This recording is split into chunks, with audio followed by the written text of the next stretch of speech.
Hello everyone, চলে এসে নতুন আর একটা ভিডিও নিয়ে। সবাই কেমন আছো? আশা করি সবাই খুব ভালো আছো। বুকেট থিম কেক কীভাবে বানাতে হয় তারই একটা টিউটোরিয়াল ভিডিও নিয়ে চলে এসেছি। ছোট্ট করে দেখানোর চেষ্টা করব তোমরা ভিডিওটা স্কিপ না করে পুরোটা দেখো, আশা করি ভালো লাগবে। প্রথমেই একটা 7 ইঞ্চ রেক্ট্যাঙ্গেল মোল্ড আমি নিয়েছি, সেটাতে 3টে ডিম দিয়ে একটা ভ্যানিলা স্পঞ্জ আমি রেডি করেছি। হ্যাঁ, এটা কিন্তু আমার প্রিমিয়াম ভ্যানিলা ফ্লেভারেরই ছিল। দেখো, একটা এডিবেল প্রিন্ট বের করে নিয়ে এসেছি 8.5 বাই 9 ইঞ্চিতে। তোমরা তোমাদের বেকিংয়ের লোকাল শপ থেকে এটা বের করে নিতে পারবে, যে কোনো দোকান থেকে এটা বের করে নিতে পারবে সহজেই।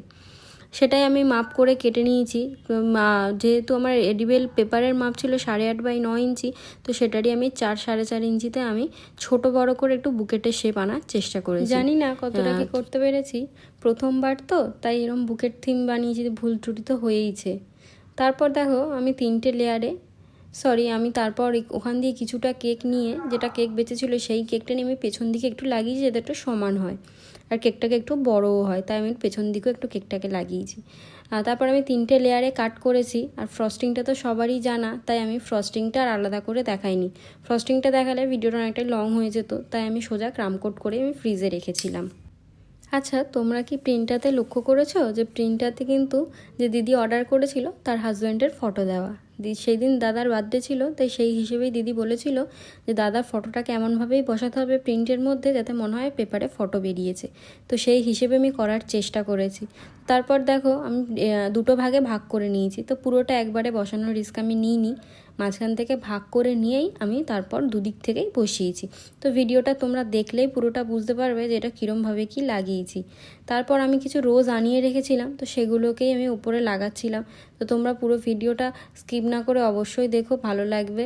কীরম লাগলো অবশ্যই জানিও কিন্তু, আর ভালো লাগলে কিন্তু আমার চ্যানেলটাকে সাবস্ক্রাইব করতে ভুলো না। নতুন তো, তাই একটু তোমরাও পাশে থেকো। কীরম লাগলো অবশ্যই কমেন্ট করে একটা জানিও। তারপর রোজগুলোকে আমি সুন্দরভাবে বসিয়ে নিচ্ছিলাম। তো রোজগুলোকে কিন্তু ফার্স্টেই আমি ধুয়ে নিয়েছি, যাতে রোজে কোনো পোকামাকড় থাকলে সেটা যেন বেরিয়ে যায়, সেটা আবার কেকের মধ্যে চলে না যায়। তো আমি ভালো করে রোজগুলোকে ধুয়ে সেটাকেই ক্লিং র্যাপ করেছি। হোম বেকার তো, তাই একটু সেফটি তো মেনটেন করতেই হয়, তাই না? তো সেই জন্য আমি ক্লিং র্যাপ করে আমি পুরো রোজটাকে বসি। তারপর এই গোলাপেরই কিছু ডান্ডি সেগুলোকে কেটে নিয়েছিলাম। তো সেটাকেই আমি কেকের পিছন দিকটায় বসানোর চেষ্টা করছিলাম, যাতে মনে হয় যেটা বুকেটে ধরে রয়েছে।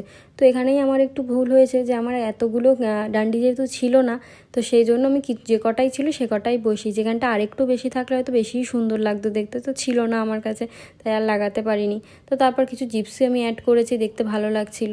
ওটা রোজটা শুধু একটু ফাঁকা ফাঁকা লাগছিলো বলে আমি জিপসিগুলোকেও সুন্দর করে অ্যাড করে দিয়েছি।